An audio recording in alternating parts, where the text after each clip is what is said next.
What's up? Yan. Good evening sa lahat.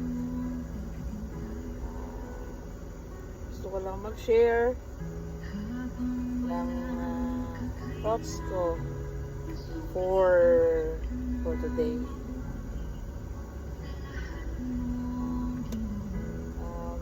So kahapon I spoke about Christmas. Yung bakit nagsaselebrate ng Christmas. Kung bakit may tinatawag tayong Christmas.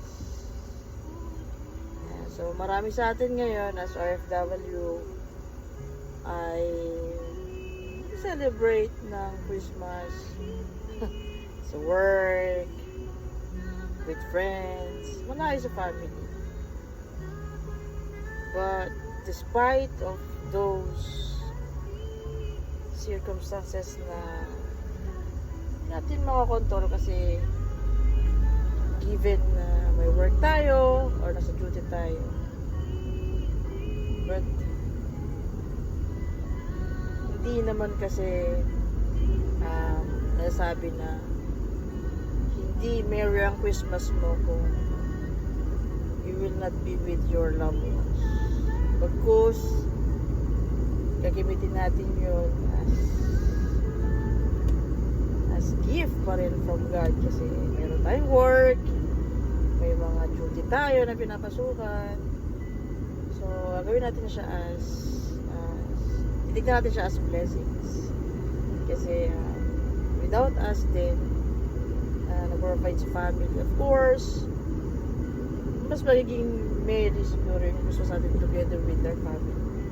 But then again, sabi ko nga, once we are fulfilled with full of love, the gratitude, yung absence ng family will be fulfilled by our God.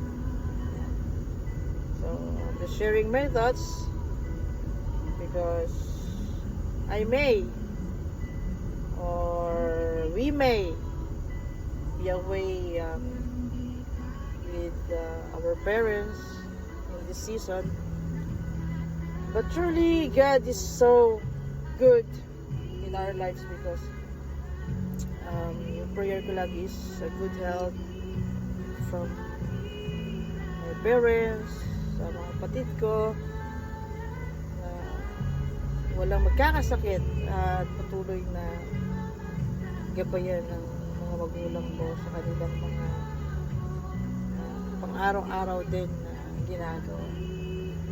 Yan, so as expat, Merry Christmas. Don't worry. Kung na-celebrate ka na mag-isa ngayong Pasko, hindi ka nag-iisa. But my prayer will be mapunan yung empty na akala mo nag-iisa ka, but no, God is with us. God is for us.